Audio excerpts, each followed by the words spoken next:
Hong Kong bergegar lewat malam apabila satu amaran mengejutkan pihak polis.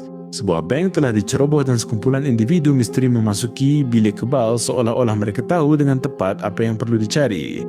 Para perompak itu menceroboh dengan tepat dan menyelami pangkalan data seperti pakar bedah. Di celah-celah lapisan maklumat, mereka menemui sesuatu yang sangat besar, kata laluan milik seorang hartawan legenda. Simon, pakar teknologi itu, memilih untuk menyalin kata laluan penuh dan meminta masa seminit lagi. Polis berbaki 5 menit lagi, sedangkan plan asal mereka adalah untuk melarikan diri dalam 3 menit. Pasukan itu bersetuju untuk kekal dan Long Xiang, ketua mereka, sedar bahawa dia tidak akan mampu menghalang mereka. Dia memilih untuk melindungi belakang mereka sementara jam terus berdetik seperti bilah gilotin. Polis masuk melalui pintu utama dan langkah kaki mereka bergema di lorong. Long Xiang mengarahkan untuk berpindah dan jalan keluar melalui lift menjadi satu-satunya harapan yang cuba mereka capai. Tiba-tiba, mereka bertembung dengan para pegawai secara berdepan.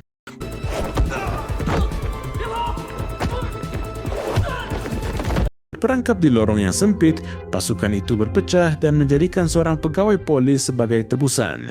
Kembali ke lift kelihatan seperti perangkap maut tanpa jalan keluar atau ruang untuk bergerak. Namun, rancangan tersembunyi mereka dilancarkan di atas bumbung.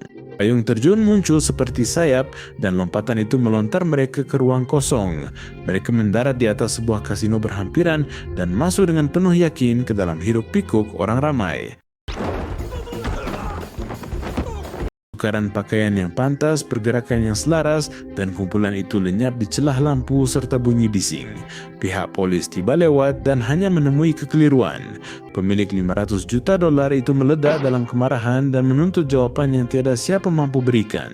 Dia menjerit dan menumbuk udara. Baki akaun muncul sebagai sifar, seolah-olah telah lenyap.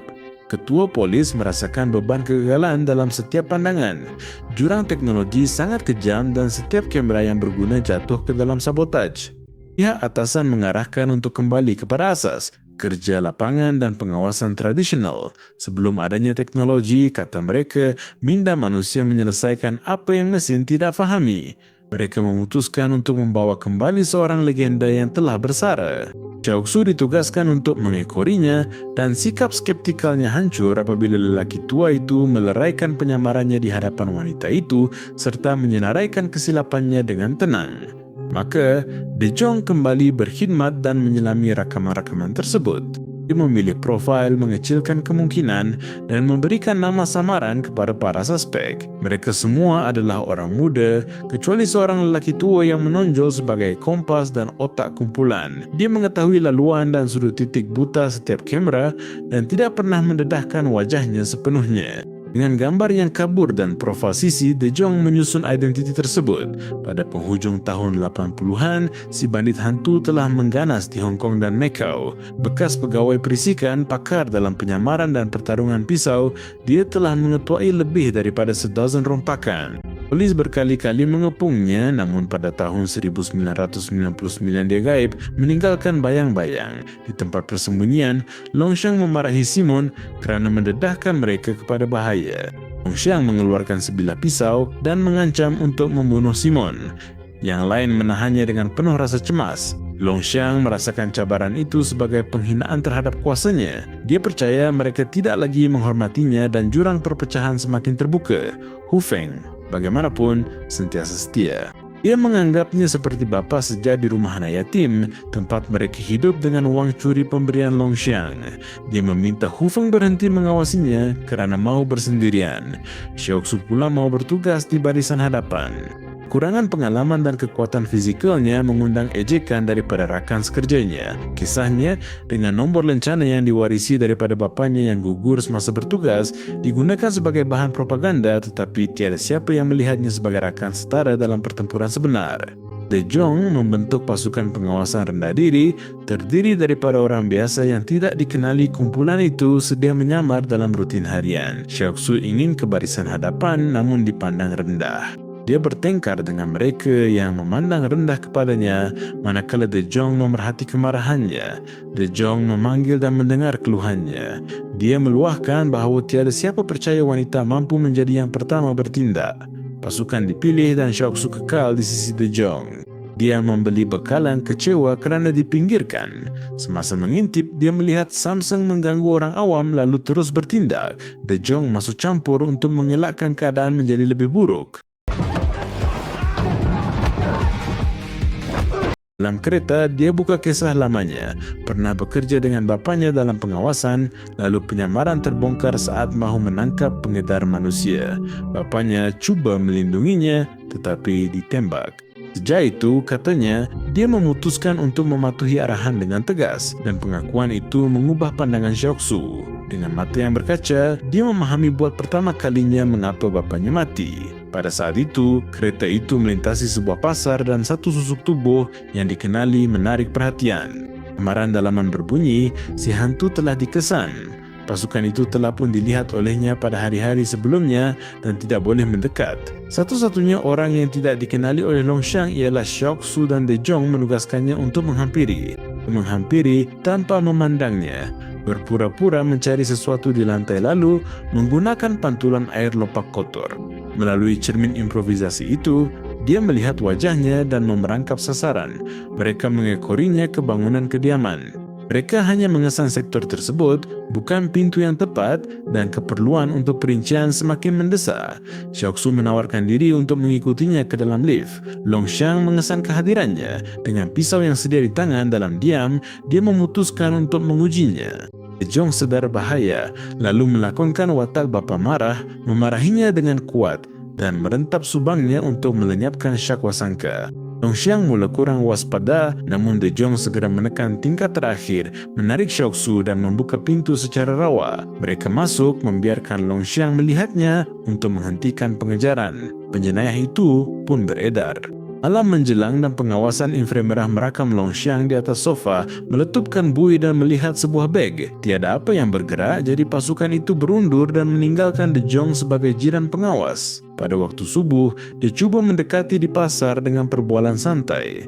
Longxiang mengujinya dengan soalan dan perangkap, dan De Jong melepasi setiap satunya dengan cekap. Dia menjemputnya makan di rumahnya dan permainan kepercayaan pun bermula. Semasa makan, Seok-soo melakonkan watak sebagai anak perempuan dengan natural, menyeludup masuk helah berteknologi tinggi dan mengklon telefon yang berada di atas meja tanpa membangkitkan sebarang syak wasangka. Malam itu, apabila Longxiang keluar, seorang lelaki bertudung menceroboh masuk dengan sebilah pisau ke dalam apartemen De Jong. Kamera sudah diubah Simon. Pertarungan tersembunyi dalam bayang-bayang.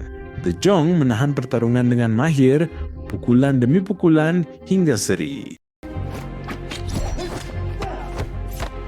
Pada masa yang sama, Seok-soo memutuskan untuk kembali ke balai polis dengan telefon yang telah disalin. Di sana, mereka mengesan bahawa imej menunjukkan Seok-soo masih berada di rumah dan penipuan itu menjadi jelas. Penyerang menerima amaran dan membatalkan serangan melalui tingkap. Mereka menemui De Jong dan Seok-soo, namun merahsiakannya daripada Longxiang. Polis mengesyaki perpecahan dalam kumpulan itu, menjangkakan Longxiang dijadikan umpan agar dia tidak disentuh. Percubaan membunuh itu merupakan satu cubaan untuk mencetuskan kekacauan dan menyelamatkannya, dan dengan rancangan yang gagal itu akan ada langkah-langkah baharu. Simon mula merekrut tentera upahan dalam talian untuk serangan ke atas bilik kebal digital. 3 hari kemudian, Longxiang keluar dan pasukan itu mengikutinya seperti bayang-bayang. Tiba-tiba, sebuah kereta merempuh secara berdepan kenderaan De Jong dan Seok-soo tepat di hadapan balai polis. Penyerang melepaskan tembakan tanpa memikirkan kesan dan jalan raya dipenuhi dengan kelongsong peluru. Seok-soo sedar terlebih dahulu, cuba mengejutkan De Jong dan seorang Samseng mengacukan senjata ke arahnya. Dia bertindak balas, mengambil senjatanya, meluncur keluar dan menempaskan beberapa orang.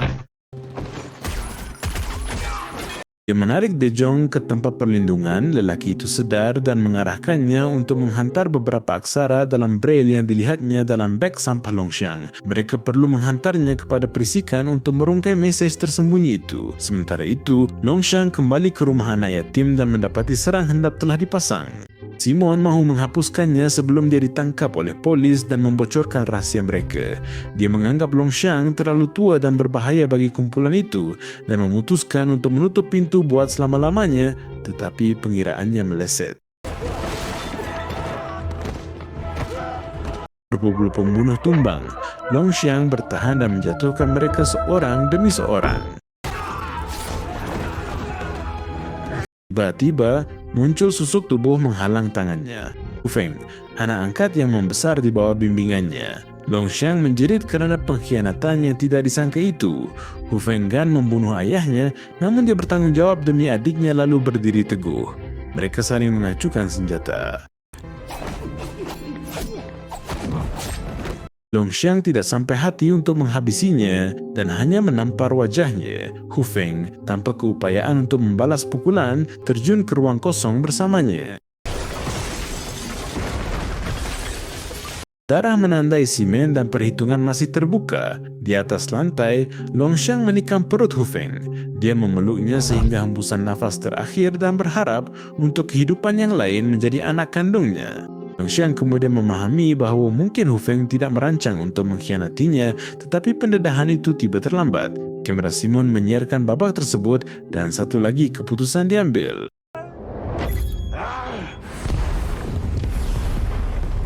Letupan memusnahkan lorong dan tingkap serta asap menyelubungi segala-galanya.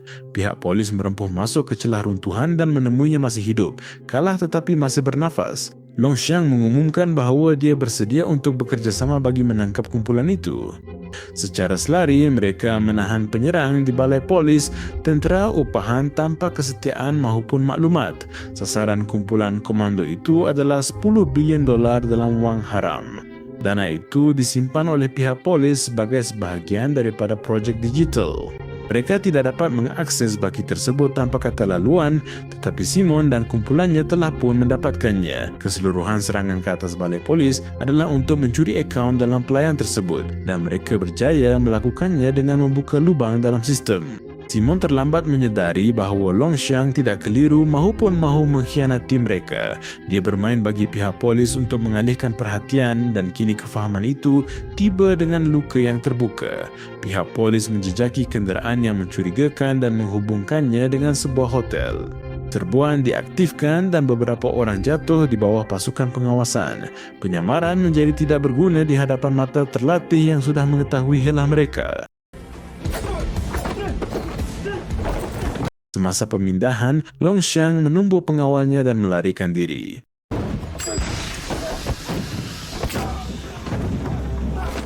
Simon tiba di stesen kereta api dengan jejak yang melekat di belakangnya.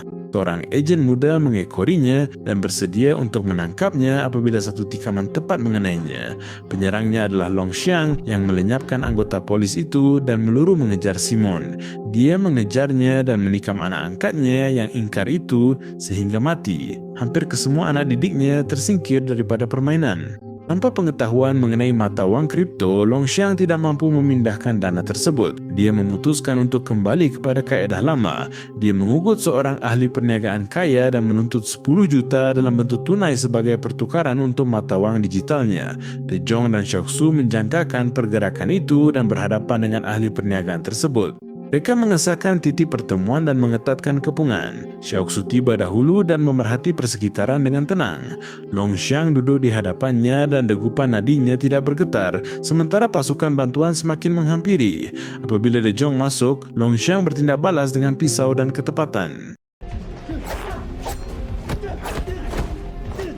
Veteran itu berada dalam keadaan tidak menguntungkan dan hampir ditamatkan riwayatnya. Xiaoxu bangun, melangkah masuk ke tengah dan menyelamatkannya di saat genting. Bunyi siren semakin kuat dan penjenayah tua itu terputus jalan untuk berundur. Dia tidak mempunyai jalan keluar dan melarikan diri melalui jalan-jalan raya sehingga terperangkap di sebuah sudut yang tertutup. Xiaoxu menyelaras unit, menutup kawasan, memperkenalkan diri sebagai polis dan menahan suspek. Dia pergi ke penjara tetapi tirai belum ditutup. Hu Feng dan Simon bukanlah pasangan kembar, mereka adalah 2 daripada 3 orang. Seorang lagi adik-beradik masih bebas dan satu waran tangkap terhadap Longxiang muncul di web gelap. Penjara mungkin menjadi perlindungan sementaranya kerana di sebalik Simon mungkin wujud satu lagi otak dalang. Mungkin itulah sebabnya dia memilih sel penjara untuk mengharungi ribut yang bakal tiba. Bandar itu kembali kepada kebisingannya, tetapi ancaman itu tidak hilang. Papan permainan digital masih terbuka dan ada orang lain yang menggerakkan buah catur dari balik bayang-bayang. Langkah seterusnya sudah pun disediakan dalam diam. Jika Anda sampai ke tahap ini, mengapa tidak klik pada video yang saya sharekan di bawah ini? Saya jamin Anda pasti akan menyukainya. Film yang hebat.